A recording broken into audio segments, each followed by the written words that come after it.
Hello, everyone. Welcome to this Decoding Digital Media webinar brought to you by Media Impact International, MII, in partnership with Faith Tech. We are going to talk about top trends, 2025 trends. As you enter the new year, what do you need to know? How can you be well prepared to take on a new year? That is the goal of this webinar. But first, let me introduce our amazing guests. We are super excited to have Kenny back on the Decoding Digital Media show. He's been here a couple of times.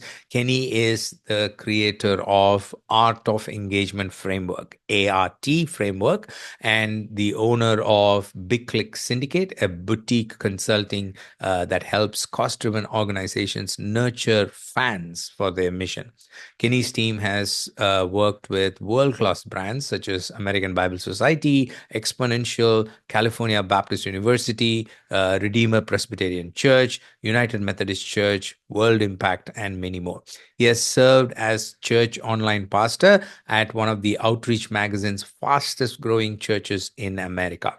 Kenny is a certified story brand marketing coach, and he has also earned his MBA from Columbia Business School, MDiv from Princeton Seminary, and BA from Duke University. And our next guest is Stuart Craney from CV, Christian Vision. He is the head of innovation. He's the director of innovation at Christian Vision. He's passionate about emerging technologies and their potential to magnify missional impact. Stu leads the charge in recognizing and nurturing transformative initiatives that resonates with CV's aims. And he does all of this while cultivating an entrepreneurial spirit that fosters growth and influence. He's based in Australia, and Stu works across diverse collaborators globally to unlock new possibilities and strategic capabilities for CV at the intersection of mission and technology.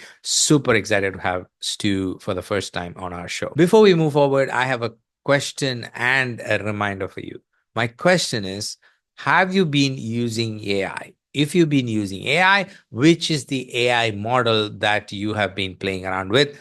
Tell us using the chat button on the window. So just go to chat and give us the name of the AI model. Is it ChatGPT, or is it Claude, or is it Gemini or Meta AI? What have you been playing around with? And a quick reminder for you to ask your questions anytime during the webinar. You can leave your questions, and one of the experts is going to be there to answer your questions live. So we have somebody standing by who's going to keep giving you the answers. So please take time to ask your questions. Thank you so much. Kenny and Stu, welcome to Decoding Digital Media webinar. Thank you so much for being here. So appreciate the two of you being here.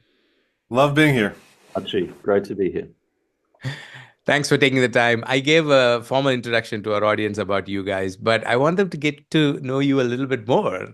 Give us one personal insight and one professional development or something that you've been excited about professionally. So let's start with you, Stu. Go for it.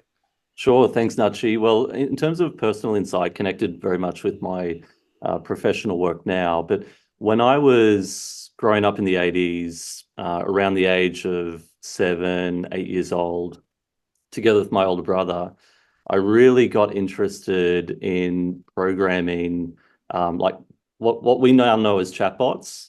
But back then we were just like creating like conversation flows in GW Basic, QBasic, very low power machines. But it really opened up my sort of fascination to like how we could design interesting conversational experiences that could be fun and interesting.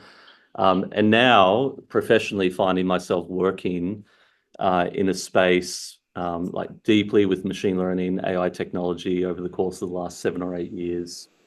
And often casting my mind back to some of those early days, being really fascinated about what was possible using such rudimentary tools, and to now see the progress and the capabilities that are now emerging and how we can use that for evangelism, discipleship, and the furtherance of the gospel. What did you do in those things? Did you like create games, or were you just chatting, or what did you guys do? A little bit of both. Like my early onboarding at that young age You used to be able to, growing up in Australia, go to a library and you could borrow out these books that would basically have like coding templates to produce really simple games, like very basic stuff, kind of like Pac-Man or like racing games that the car was an asterisk, and you just use the within the very simple boundaries that were available in like DOS prompting Wow. programming to create these like simple games that we could play. And by recreating these templates, you learned enough that you could start to kind of improvise a little bit and then create your own games. But what connected with the chatbot concept is my brother and I created one particular game that we used to play with family and friends all the time. And it was basically a question answering prompt where you could ask someone how they're going or what they're thinking about, and you could pre-can these responses. And it was really rudimentary, like this very simple process of like, if this question is asked, then go to line 234 and retrieve this answer. None of this sort of like generative or machine learning based technology, everything retrieval, everything canned responses. But because it was limitless, we just added lines and lines of codes. Like we got up to hundreds of lines of just imagining all of these different question scenarios and then designing these answers that over time made it seem like this really novel, interesting chatbot experience. But it's actually kind of the same foundation of Oh, wow. a lot of what we see, even in sort of what's in production, oftentimes in chatbots today, certainly pre the generative AI era. But it's just interesting to think about some of the work that I do now, connected with those like early years of just being fascinated about what was possible in that space. That is amazing. That is incredible. Wow. Thank you, Stu. Thank you so much. Let's go to Kenny. Kenny, give us a little bit of update. Um, yeah, I feel like, Stuart, I see some echoes in some of the interest early on when I was young. I would say on my side, one other factor outside of programming and things that I was doing as a kid, um, I was back in the day when we were programming with computers that had tape cassette recorders as drives, if you remember those days.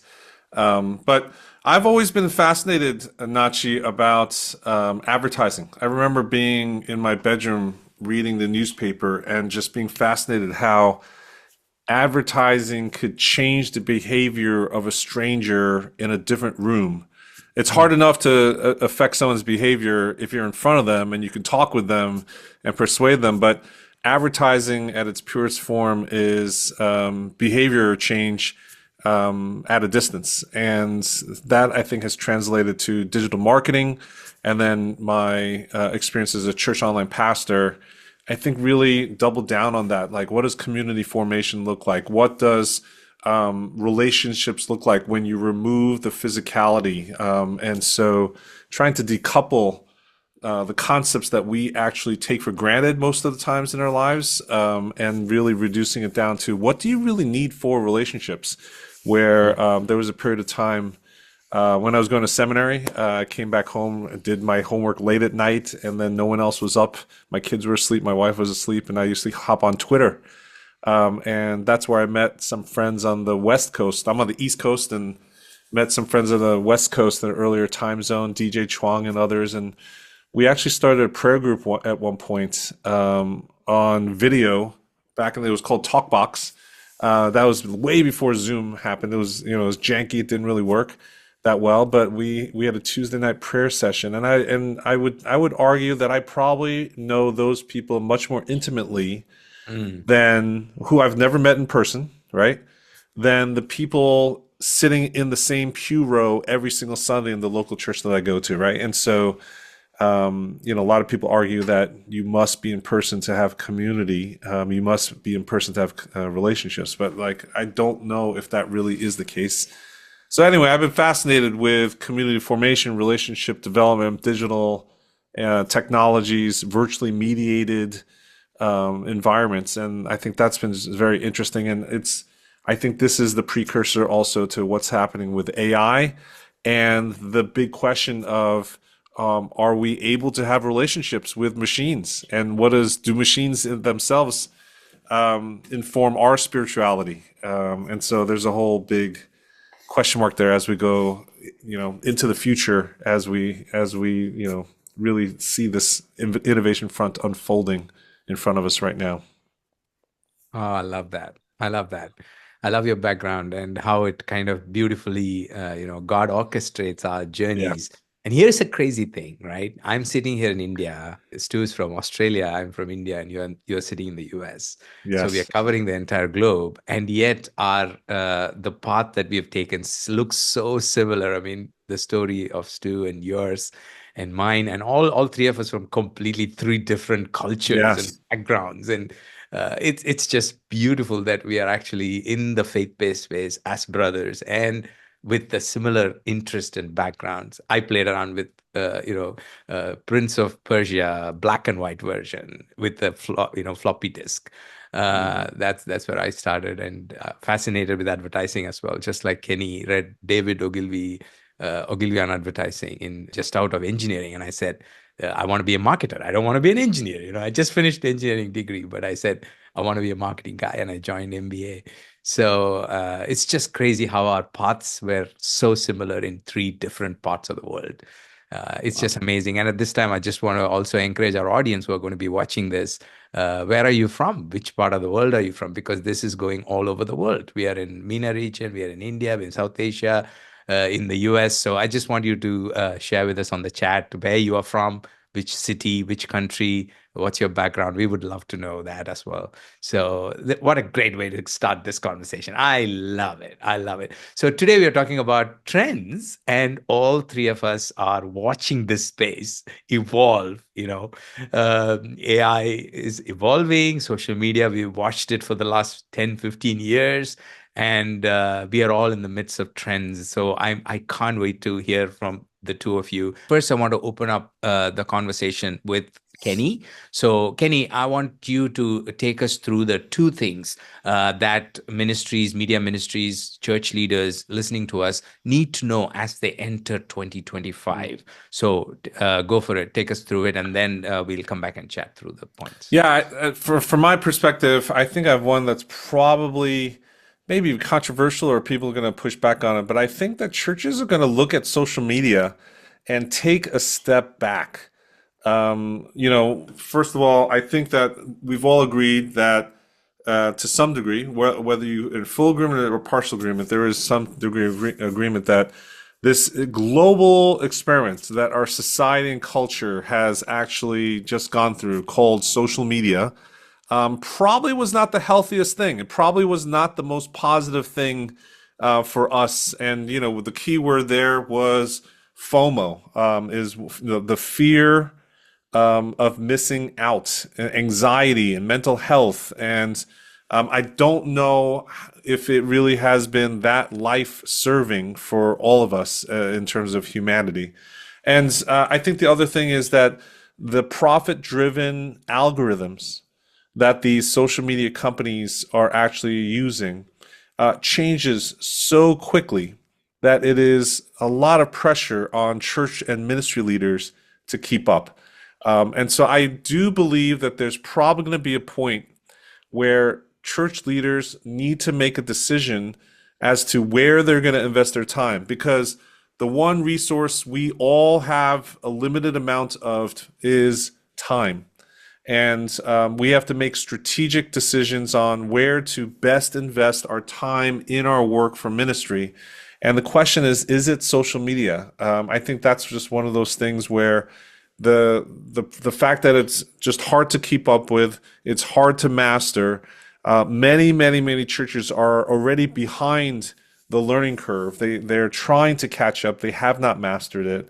And so what do? I don't think churches are seeing the return on investment in terms of, spending time, hiring part-time, full-time, or having volunteer members really spend time on social media. I think there's going to be a retraction of that. And I think it's okay. I do think what's going to happen is there's going to be other places that will replace the pressure of what social media promised all of us at the beginning. And we're going to go see much more proliferation of private communities. So right now, in the US at least, Facebook groups are really, really popular. It's probably the one function that Facebook still has left that they do well that many other platforms do not. You're seeing WhatsApp groups working very well, and you're seeing teenagers now going back to text groups, group texting. And I think the market is going to fill that vacuum with tools that actually work well very soon. So anyway, I think social media is asynchronous. It's one to many. It's at a distance. It's really hard to have authentic conversations like we're having right now. Even live, whether it's YouTube Live, Instagram Live, TikTok Live, that's going to. I think that portion of it will increase. And as a side note, live shopping will be the driver for that. And so you're going to see live video happen more on social media, but I don't think it's going to fulfill the emotional and social needs that people have. And so that's the first one, Nachi. I think it's just one of those things where we have to make decisions, and it's okay for churches to pull back a little bit on social media. That's awesome. The second one is AI. I think the AI adoption curve has been slow, but it's growing. We did a national survey here in the U.S. called "The State of AI in the Church," and the findings are published on churchtechtoday.com.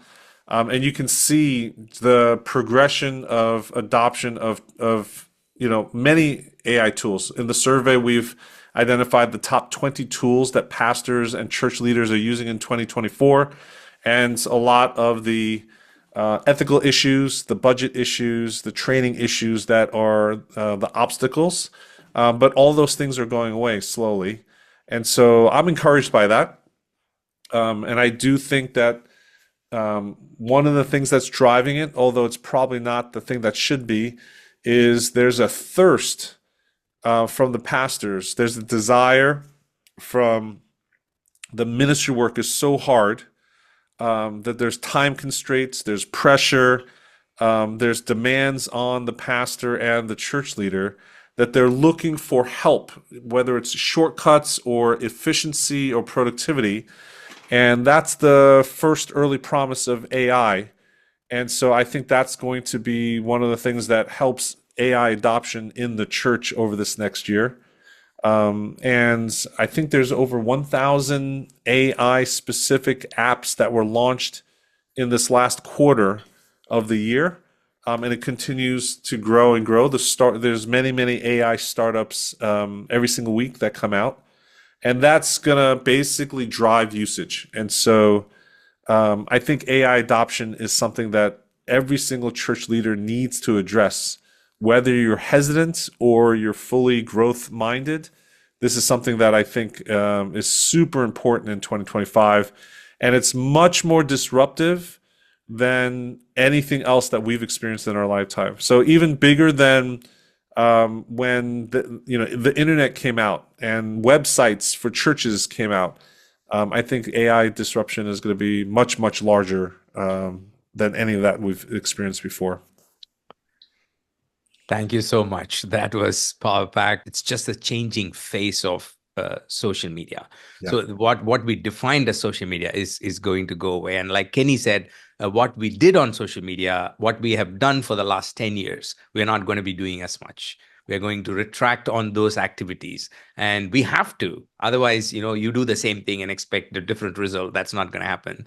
And as Kenny pointed, what we have done so far has really not helped us as a community, as a humanity. So what we need to think through is to think of social media as a community building tool, as a one-on-one tool, more like a small group tool, and a tool that helps us connect with people in a meaningful way than just being a broadcast kind of a thing. Before we proceed, I just wanted to take a minute to ask you an important question and also give you a quick reminder. First, the question is, what are the top 3 social media platforms that you use for your ministry. I mean, if you use just one, that's okay. Just put the name in the chat window. If not, just put the top 3 in the order that you use. Just want to get to know you and how your ministry functions. What are the most important top 3 social media platforms for your ministry? Is it Facebook? Is it Instagram? Is it TikTok? Is it LinkedIn? Is it YouTube? Is it WhatsApp? Whatever you are using, the top 3 in terms of importance, right? So just leave that in the comment. That's the question. And also a quick reminder on Q&A. You have a Q&A button which you can use to ask your questions anytime during the webinar, and one of the experts are standing by to answer all your questions. All right, thank you so much. Now let's get back to the conversation. Stu, what are your thoughts on Kenny's 2 points? Yeah, I thought they were very interesting. I have a lot of support and agreement for both of those points.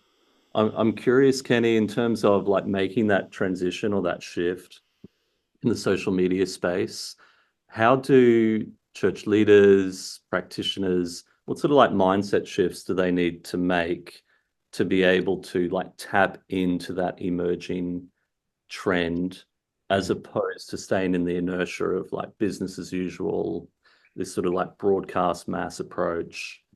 How do they make that shift? Yeah, so I think the first is when I talk to pastors, they feel the pressure to be on every single social media network out there. And then when there's a new one coming out, they must add that to the pile. I don't think that's the best way to actually have impact and build community. And so it's almost like if you're in town saying that I'm a pastor, I'm going to hang out at the coffee shop. I'm going to hang out at the post office. I'm going to hang out at the library. I'm going to hang out you're saying you're going to hang out everywhere. And really, how many relationships and discussions can you really have if every single day you're driving around town and making 10, 20 different stops saying that I'm hanging out everywhere, right? I think one of the things I would recommend is picking 1, 2, 3 max primary places that you want to establish your presence, and then invest in that community, right? And so let's reduce down to the basics and then choose 1, 2, or 3 places, and then those are the places that we want to actually bring in so much more meaningful presence and consistency, right? One of the things that we miss is consistency. And so again, if you were in town and you wanted to get to know me and you met me at the coffee shop, and you keep going back to the coffee shop to hopefully meet me again because you were curious about these questions about life and spirituality and Jesus and the Bible and faith. And so you're very curious and you wanted to connect with the pastor. If you keep on going back there and I'm not there, then it just isn't fruitful. And so I do think that one of the things that I would recommend is, why don't we find 1 or 2 places and then start to show up every day consistently, and then see what happens. Publishing to 1 place or 2 places every day is much easier than publishing to 10 different places. I was literally talking to a church leader yesterday, and they were posting to 10 different outlets every single week, and trying to do different things in 10 different outlets. That's hard, right, Stuart? It's very, very hard to keep track of all that. So at the very beginning, that's what I would recommend. I think there's other strategies and other things, but social media at the basic core of it is relationship development. And the only way you can build relationships is just physical time invested with each other, shared experiences. Yes. And so in order to do that, I think you have to pick 1 or 2 and do it well. Yeah. So good. Yeah, I think that's very that's a key mindset shift. Kenny, I also want to ask about AI. You are at the forefront of this. There's just so much work that you do. So appreciate you and all that you do for the church and AI. There's just a lot of work and resources. So for example, when you come up, we have in our audience, we have beginners, we have advanced people, people who are playing around with it, people who haven't started. So for someone who's at the early stage of adopting AI, what is your advice? Like, how should they give us a couple of practical tips in terms of how church leaders and media ministries need to think about AI, just from a mindset perspective? Yeah, in the audiences that I'm talking to now in this year, the number has gone down, but we are still at about 30 to 40% of any group that I speak with have not used any AI tool yet. Hmm. And so if you've not started, you're not alone. That's okay. But I do think that it's hard to have an opinion about AI. It's hard to understand what the future might bring with AI if you haven't started using it yet. And so, what we like to say is try to do a 10-day challenge or a 20-day challenge. And that just means, can you try to use AI intentionally for 10 minutes for 10 days straight, or 20 minutes for 20 days straight? And just try to use it every single day. I think after 10 days or 20 days, your minds will be completely changed as to what this thing is. What is it good for? What is it not good for? I think those opinions will be self-evident just after a week or two of usage. And right now, ChatGPT is the most popular tool out there. It is there's many options out there, but that's probably one of the easiest to start with. It speaks many different languages, and it's very advanced. And they keep on developing it, and new releases come out every other week. I would say again that you're not alone if you're not using AI, but you're also surrounded with people that are using AI. So in the national survey that we did, 87% of the respondents said that they were for using AI in ministry. Only 13% were against it. So that means the majority of people around you probably have some favorable disposition toward AI, and that 66% of the respondents, of church leaders, were already using AI tools for ministry. So 66 means two-thirds. Two-thirds of the Wow. people, if you talk to church leaders, two-thirds are using AI of some sort, and 13% of them are using it every single day. Hmm. So that means you probably have friends that are using AI. That almost everyone knows somebody that's using AI regularly. And my suggestion is to sit down and just watch. So just ask them to start working with AI and tell them to narrate, tell you what they're doing while they're doing it, and just watch them create a couple of things with AI. That we call that a drive-by experience. It's almost as if you're gonna climb into the car with someone else and just watch them drive, sitting next to them. It's very instructive, and I think that's also very inspiring. And so that's probably the number one way to go from intimidation to inspiration. That shift becomes very quick if you're able to talk to someone who already has been using AI or watch someone actually use AI. You'll quickly go from intimidation to inspiration. And I think that's the first step for everybody. So good. So good. Thank you so much.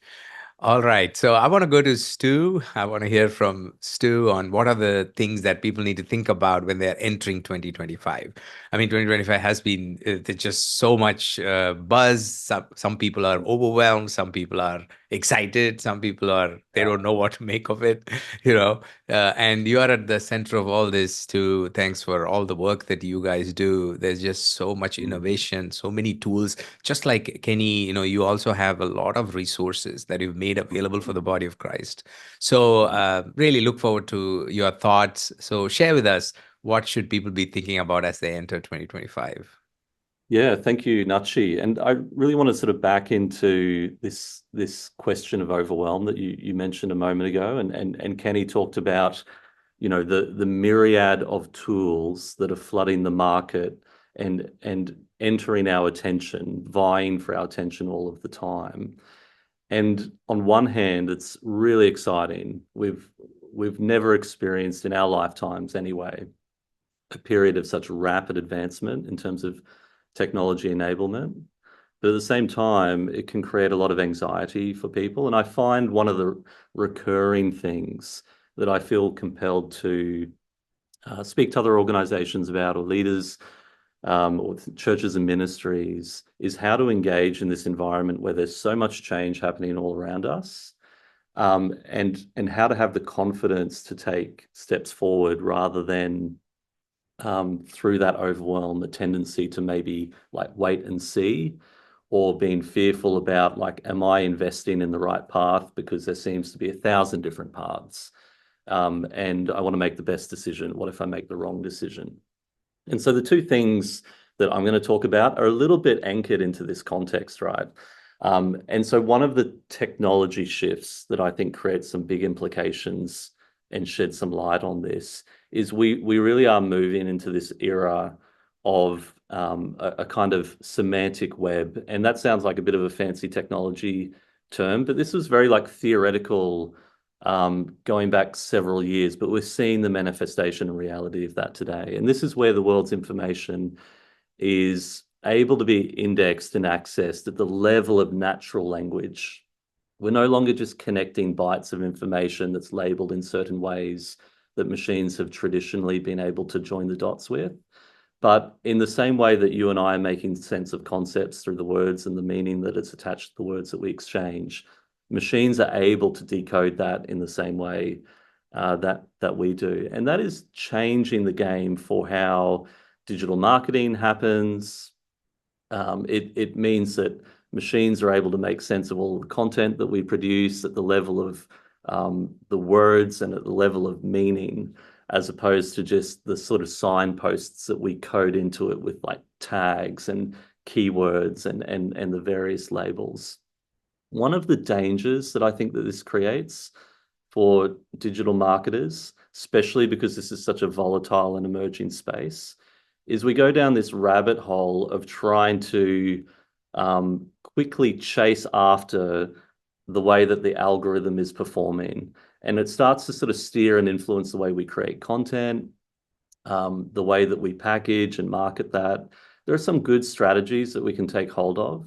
But when I think back to some of the earlier years of like Google search, for example, I remember all of these like SEO tactics and things that got labeled like black hat strategies that were there to like game the system. Like we were always trying to understand, how is the machine processing this information, and how can we like optimize for that or exploit some of the ways in which the machine works and tailor our content. And unfortunately, it created a pipeline, oftentimes, not always, but oftentimes, of just really lousy content. We're proliferating the internet with more and more like landing page websites that serve no actual value for users other than being able to sort of like elevate our page rankings and all of these types of stuff.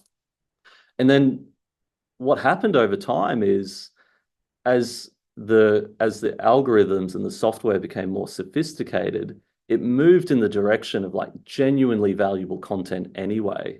And it wiped away a lot of this, like these practices. And so the thing that I want to encourage people to think about is, yes, the landscape is changing from a technology perspective. We are moving to this more semantic web environment where your content is being discoverable at a natural language level, and that changes a lot of things. But rather than get stuck into the hive mind of trying to chase after the way an algorithm is adjusting and adapting on a day by day, week by week, frenetic basis, actually, you don't have to get caught up into that hive mind. You can focus on the things that really make a difference, that have always been valuable.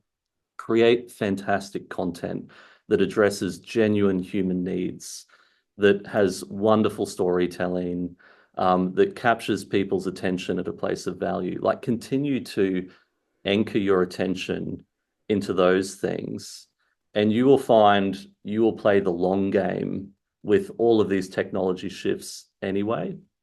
We're already starting to see, and we will see more of it, similar kind of repeat, I think, of those sort of early years of Google search and advertising hacks. We will see it in this era of generative AI. I would just endorse and encourage everyone to not get caught up in chasing after those trends, but to continue to build value in creating great content and great storytelling. And I think that will enable you to ease the anxiety around trying to keep up with something that is so frenetic and fast moving, that will change against you anyway. But as long as you keep doing the fundamentals really well, I think you stand the best opportunity to create value in this emerging era as well. So it works both ways. And then the second thing that I wanted to talk about, and I totally agree with Kenny on the foundation of AI adoption being at the level of tools and efficiencies. But I also want to encourage the church, ministries, mission leaders, to also think about the potential for not only using this truly disruptive emerging technology to enhance our own efficiencies, but to think about it from an innovation enablement perspective, and that that we can not only use AI tools to do the things that we already do a little bit faster, a little bit more efficiently, with a little bit of sort of financial optimization attached to it. These are all wonderful things. We should do them anyway. But the opportunity is so much greater if we think about what AI fundamentally can enable us to do, to see new opportunities, to solve problems that have perhaps been out of our reach or have been intractable problems in the past. But these technologies can enable us to identify new opportunities and to solve problems in new and creative ways. Can we identify new audiences that in the past perhaps have been inaccessible to us? Can we use some of the inherent values, like value propositions within AI technologies around personalization, to take the content and the value that we create every day and are communicating with audiences and make it more relatable and applicable to audiences that perhaps we've struggled to reach in the past? So this is like a very, I think this is a big area for all of us to think about. And again, it sort of taps into this thing of like every day you wake up and you hear the news of a new tool, a new technology, a new breakthrough, and you're constantly chasing after the next thing. And I would just encourage us to sort of get off that rapid fire approach that is always clamoring for our attention, and to again dig into the things that really make a difference. Think about what value is for your organization, the problems that you're uniquely trying to solve, and then step back and go, how does this technology enable me to do things in a new and different way to solve problems that have always been there, but maybe we've not been able to address, as opposed to purely like efficiency thinking. I think this is within the reach of every mission, ministry, and church, if they apply themselves to some of the principles that Kenny was talking about before. We may feel overwhelmed in the sense of, I need to know all of this stuff, but within our social communities, there will be people who have expertise, talent, and experience that would love to support us in solving these really important problems. And if we can create an environment that enables them to share their gifts, share their knowledge, get involved, we don't have to, as leaders, have the pressure of learning and knowing all of these things for ourselves, but we can draw on the gifts and talents of the people in our communities to help us do that as well. Just want to take a minute to once more quickly remind you about the questions. You can ask your questions anytime during the webinar, and one of the experts are waiting and on standby to answer all your questions. Kenny, what are your thoughts on both the semantic web search point and the AI? Yeah, Stuart, I think your thoughts are very interesting. One of the questions I have that we've actually been processing internally is what is the value of the time and energy we put into publishing content? I think Yeah. people have said, the traffic to the search engines are going to disappear because everyone is going to go to ChatGPT or these chatbots versus Google. You Yeah. see Google and Microsoft and everybody trying to wrestle with that right now. But in my mind, my question is beyond just search engines. Hmm. What is the priority? Is there a priority shift that church leaders need to make in terms of articulating and publishing anything and everything they can at this point? Because my understanding is that because AI is so pervasive, Hmm. every single industry, every single niche, every single business, every single consumer product is integrating these large language models into it. Yeah. Um, that the relevance of surfacing our content is going to be infinitely more than what it has been historically. So, Yeah. what I mean by that is historically, when you publish and you're trying to do SEO and you're trying to get found, Yeah. it's limited to the internet, where we go to the internet and we Mhm. go to a search engine and we're going to some place versus we are going to have right now you're hearing updates to Alexa, Google, Siri are all being updated with these new AI, generative AI, large language models. It's going to be pervasive. It's going to be everywhere, right? Mhm. Instacart in the United States is a popular app for food delivery. They're integrating AI. Snapchat, which is a popular service for the younger generation, they're integrating AI. So all of a sudden, our content can be surfaced anywhere and everywhere in everything that we do every day. Um, what do you say to a church leader relative to that? Should they all of a sudden figure out how to drastically increase their investment in publishing external content? Um, Not necessarily.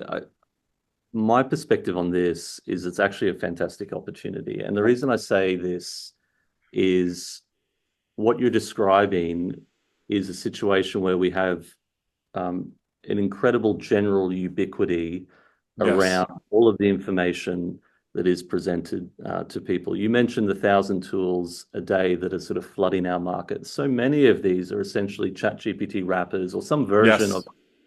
that is drawing on the same limited knowledge pool, presenting things in much the same way. This could seem like a challenge for a church or any entity or business that is trying to compete on the same level. But one thing that I think that particularly if we're thinking about local churches, is the local element that can be so powerful in contrast to the general ubiquity of information that is Mhm. available to everyone.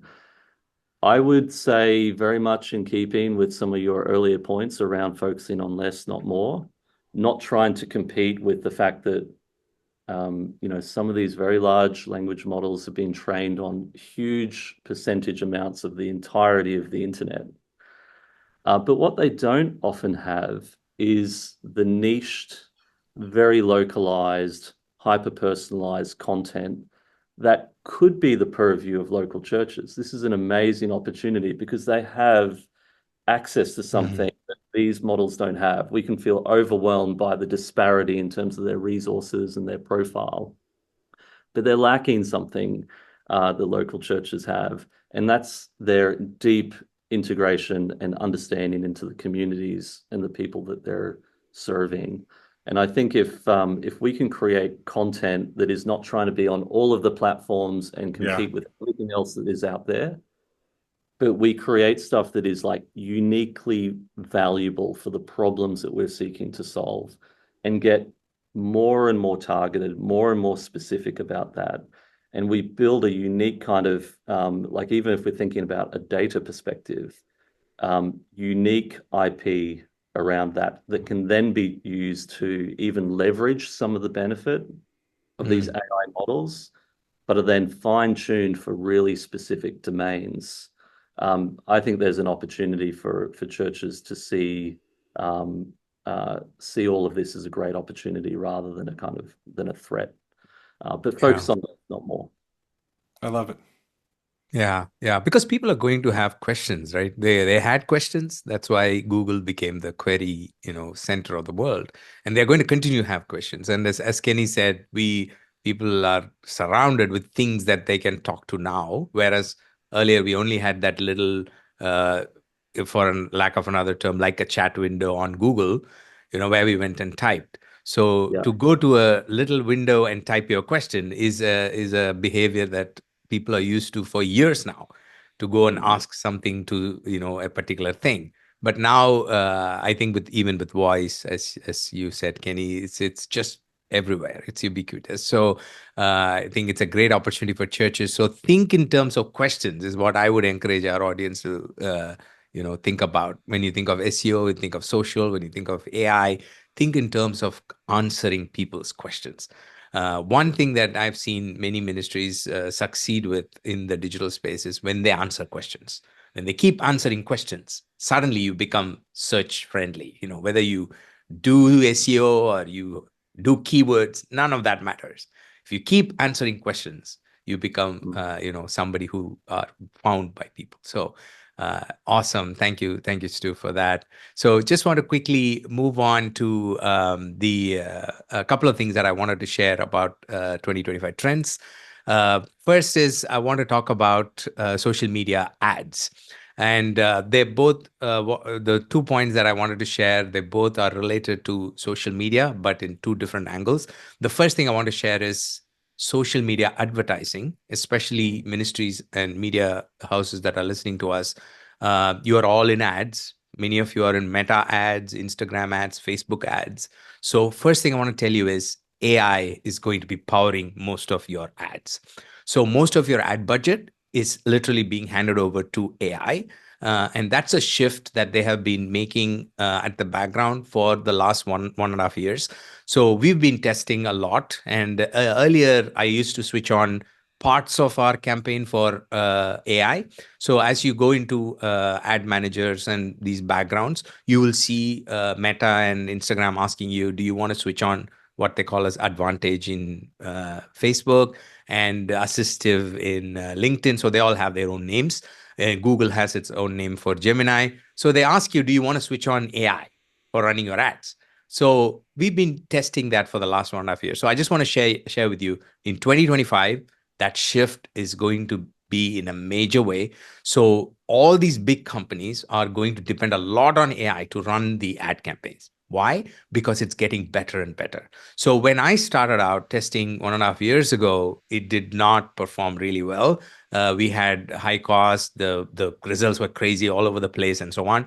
But guess what? In the last 1 year, it's getting better and better.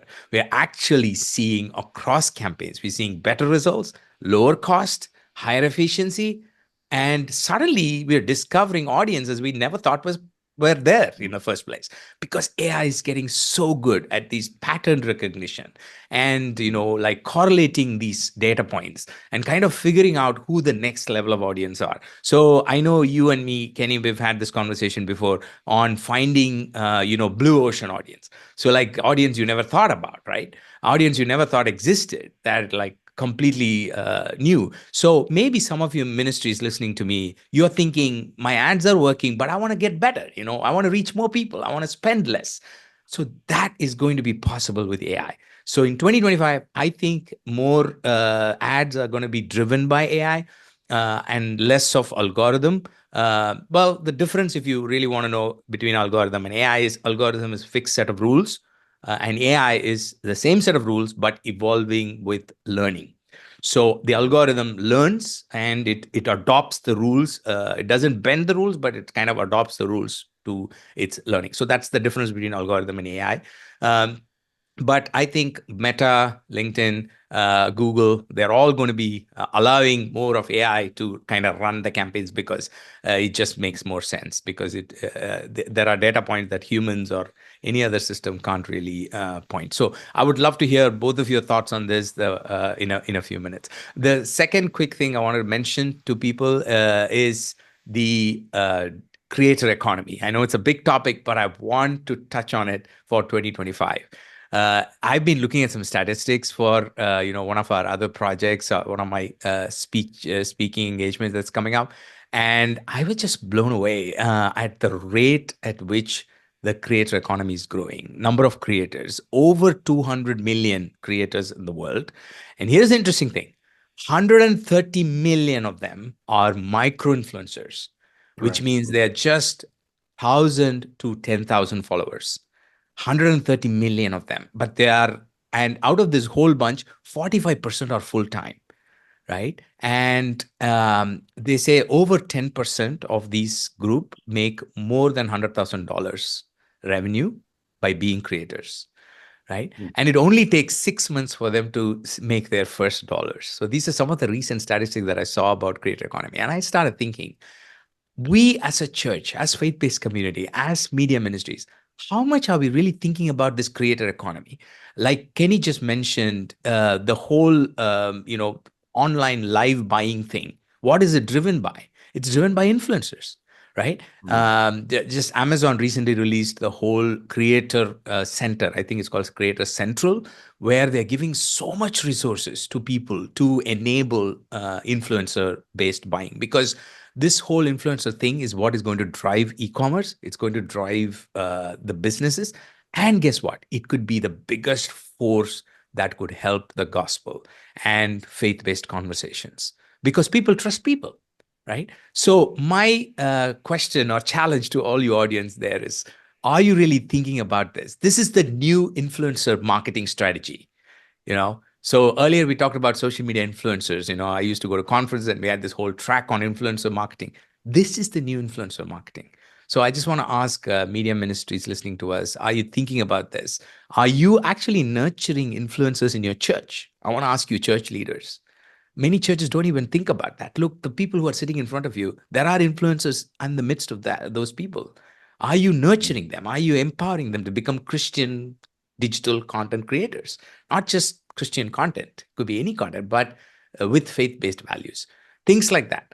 Also, media ministries, just want to touch on 2025. Maybe you want to think about working with influencers to run your campaigns. Maybe influencers who can share the message or bring in more audience. So not just social media ads, but also social media influencers in a creator perspective. So those are the two things I wanted to quickly share. So any thoughts? First, I want Kenny, any thoughts on what I shared? Yeah, the shift that I will overlay on top of that influencer economy is you're going to start to see AI influencers, not humans, but AI generated actual entities, characters, personas have their own accounts. It's starting now. You're seeing overseas some shopping networks using completely AI driven personas selling hundreds and hundreds of thousands of dollars worth of merchandise, right? And so I think the church needs to be ready for this. I think there's so many different questions related to it, ethics and integrity and authenticity. In this next chapter, I think trust is going to be a major currency that we need to think through as it's related to everything you just talked about.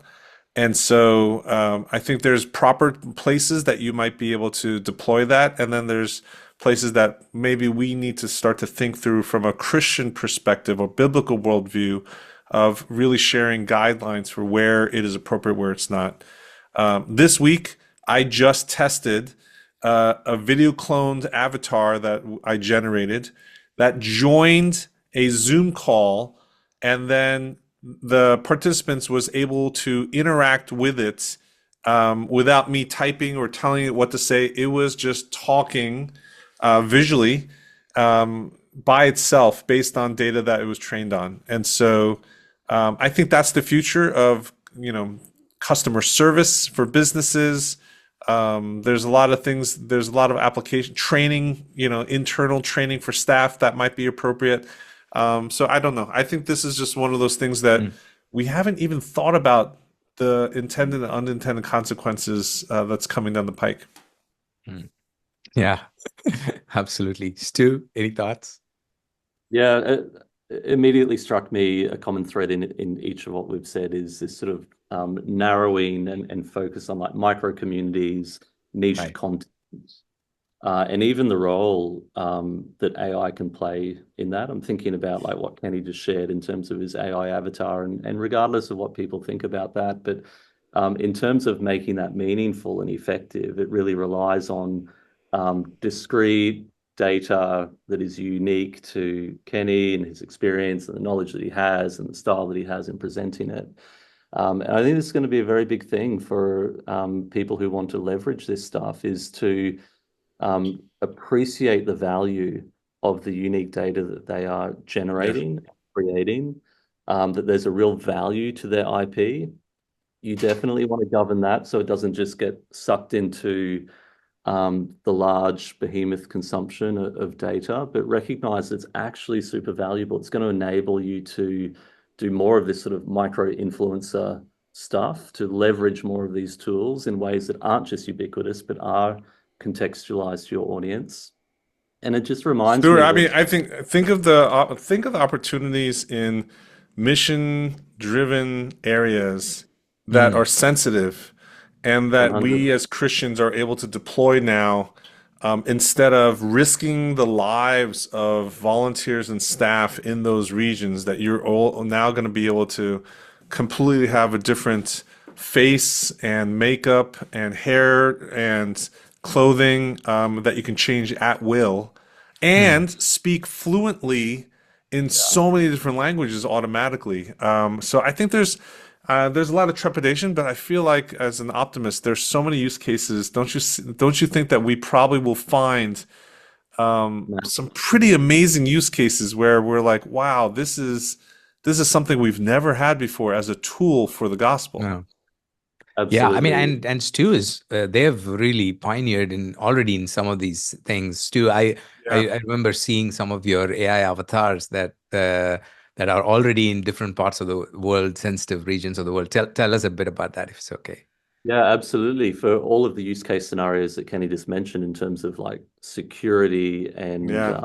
accessibility and like contextualization for people, for so many years, especially those of us working in sort of like global media missions work, we think about opportunities in these big categories, and it just doesn't reflect the nature of the reality for individual people. Yeah. Oftentimes in people groups that we've never heard of, who speak languages that we Mhm. have no awareness of, and all of these elements are so core to the identity of people. Um, but because of the utility of reaching people in a set amount of technologies and a set amount of languages, we haven't been able to grasp that. But this is the big technology shift that is occurring at the moment. We can actually have a human individualized experience at scale. So it's no Mm, longer the trade-off of personalization and scale. It's mm, personalization at scale. That's the opportunity. And layered on top of that is the ability to address some of the traditional security accessibility concerns that like Kenny mentioned, in some cases have real world life and death implications as mm, well. So mm, in our ministry, we have used AI avatars to create really relatable avatars for particular people groups. We put a lot of time and attention into working with representatives of those communities to ensure that we're not misrepresenting or appropriating aspects of their cultural identity, but making sure that we have representations that are really faithful um, to those communities, and ensuring that it's also like very clear about that these are avatars, that we're not sort of pretending to be a human person, but we can leverage the sort of uh, human relatability of these avatars mm, and them to be able to communicate on a frequency that is really relatable for those communities, and deal with a lot of the security issues that come along the way as well. Yeah. Yeah. Thank you so much for all that you guys do. Yeah, I also want to encourage people to get creative with these things. Sometimes one of the mindset shifts that I'm trying to make with people that I speak to in the church and ministry circle is the focus on technology. Don't just focus on that thing. Like, for example, if you say AI avatar, then you think, oh, AI avatar, let me think about that. That's not real. That's being artificial. What is it saying? Don't focus on the thing, but think of your problems. Like Stu said, just pull back and say, here is my actual issue or the problem that I'm trying to solve. And can this help me do that? So, for example, recently I was talking to one of the church leaders who said, my big problem is I don't want to be talking monologue when I deliver content. I want somebody to interview me, but I always don't find somebody to interview me. I don't find that person. And I said, you can actually start using AI for that now. But it solves a big problem. You don't want to talk to yourself. You want somebody to converse with you. You've got it, and if you have written content and you can convert it into a conversation with Notebook LM, things like that. So I think just want to encourage the mindset of zooming out of technology and looking at it from a problem solving perspective, just like how we looked at software. So what are your thoughts on that? I think there's going to be, again, so many different applications that we don't even think about today in 2024 as we go into 2025, that we are going to be delighted with new options and new solutions that will be at our fingertips that we never had before. Stu? Yeah, absolutely. And Nachi, just to concur with everything you said, there are many new problems that we need to solve. There's many ethics and values and all of these sorts of things that we need to think about anew that we haven't had to address in this specific context before. But the nature of media has always been that technology mediates our interaction with other people. In actual fact, we're doing this via Zoom at the moment. And I know that Nachi is on the other end somewhere in India, but what I'm interacting with in this very moment is pixels arranged on my screen. There's a digital representation of you near to real time. But Or maybe actually, it's my AI. and maybe, yeah, because the tech is improving all the time. Maybe I'm just talking to two bots.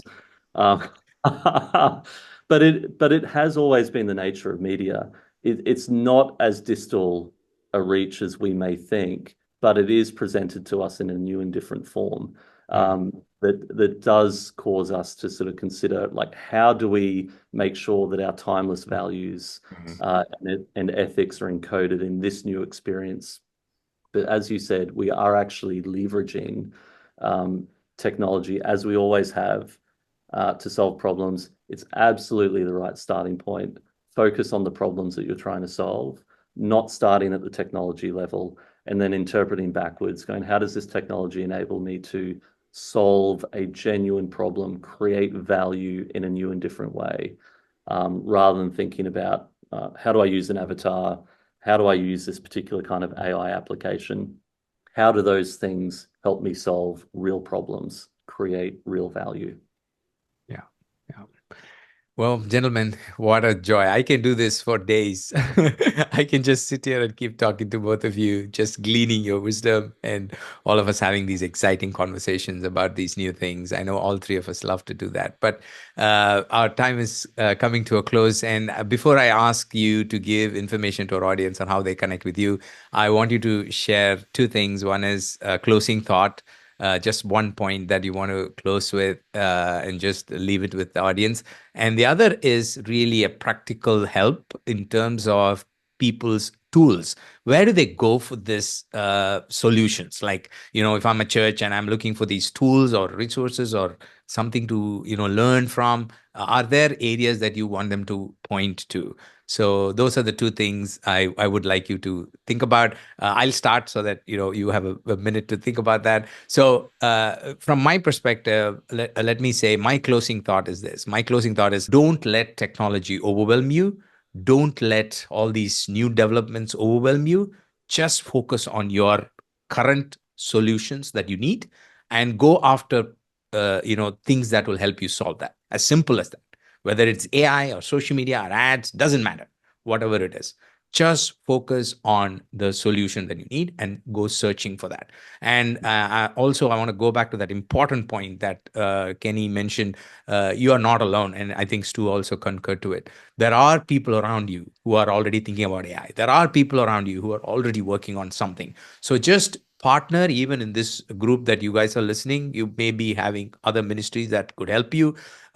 So just reach out and partner with people. That's the closing thought that I have. And in terms of resources, MII has a lot of resources. You can go to mii.global. We have a ton of education resources that has been made available to you as a ministry. Let's go to Kenny. Any closing thought and tools? Yeah, I think the closing thought is there is an urgency that I'd like to impress on everybody that's listening in today.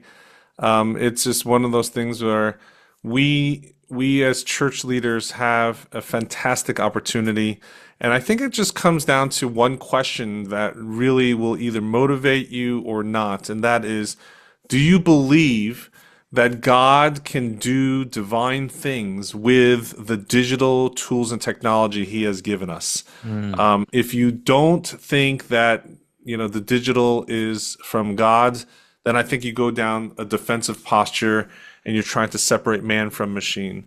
But if you do believe that God can redeem and actually use the digital tools that we have in a way that is life-serving and flourishing for the gospel, then I think it has some sort of imperative associated with it that says, as church leaders, we need to almost shed our our awkwardness or our hesitation, our intimidation, and lean into this. That there's some excitement for what we're doing. So that would be the call, the challenge that I have for everybody here today.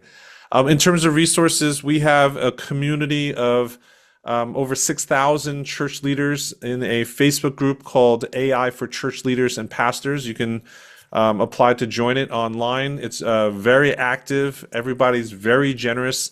We're trading notes every day, sharing examples, and people are asking questions all the time. It's called AI for Church Leaders and Pastors. Maybe Nachi, I'm there. we can put a link in there. Nachi contributes frequently there.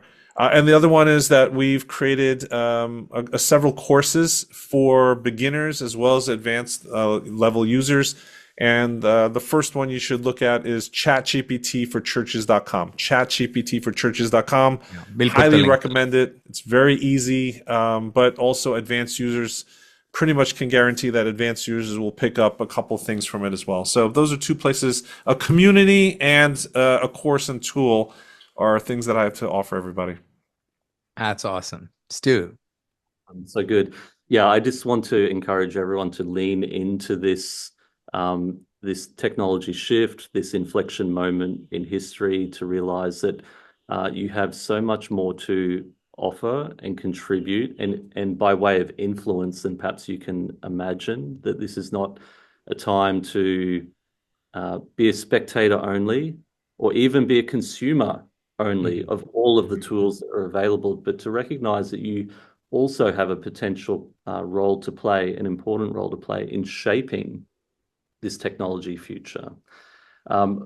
Absolutely, no one should be able to outlocal the local church. I think we've heard some very cool things about the impact and influence of niche targeting, micro communities, domain knowledge that is specific to your experience. Don't be overwhelmed by comparing to what big tech companies are able to do and currently doing. They are also not able to do many of the wonderful things that our local churches and ministries and mission organizations can do.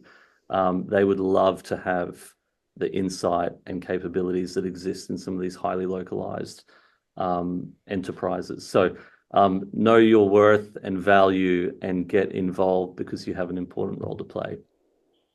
Amen. In terms of resources, Christian Vision, CV, the ministry that I work with, for a long time, as at a value level, we have sought to make everything that we create freely available for other missions, ministry, and churches to use.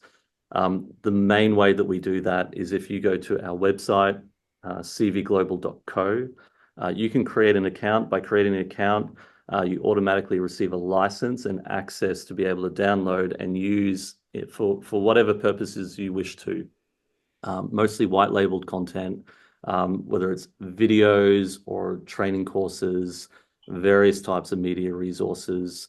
We simply want to give all of this digital assets away so it can be used for kingdom purposes. And the website is the primary way that you can do that. That's awesome. Thank you so much. There's just so much resource there. And as Kenny mentioned in his site as well, I think between these resources, you guys are covered. See, the key thing also, guys, is as church leaders, as media teams, don't go beyond too many resources. It's always a problem. I mean, where do you learn from kind of a thing. So just keep a few things. I think between all these resources that we shared, I think you're well covered. There's just a lot of information. If you need something beyond that, then look. But mostly, I think you will find all your needs met between these resources. I so appreciate the two of you. What a joy this has been. And thank you so much on behalf of MII, on behalf of David. I want to thank the two of you for being on this show. Before we close, how can people connect with you? If they have more questions, they want to, have thoughts they want to share or just appreciate you or work with you, what's the good way to do that? Kenny? Yeah, for me, I'm pretty easy to be found. If you just Google my name, I'm on all the platforms, TikTok, Instagram, LinkedIn, Facebook, and I hang out also at our agency, which is artofengagement.org. And so love connecting with church leaders all around the world. Awesome. Do get in touch with Kenny. We'll try to have those links as well in the chat. Stu? Yeah, for me, if you go to the website URL that I mentioned a moment ago, cvglobal.co, you'll find my profile there and contact details. For email, Stuart Crenny at cvglobal.co, or LinkedIn profile, Stuart Crenny, you could find me there. Yeah, LinkedIn is Stu is very active in LinkedIn. That's awesome. Guys, thank you once again, and God bless you. Thank you for all that you do for our community, all that you do for the church and the Great Commission. Blessings, and thank you for being on the show. Thanks, Nachi.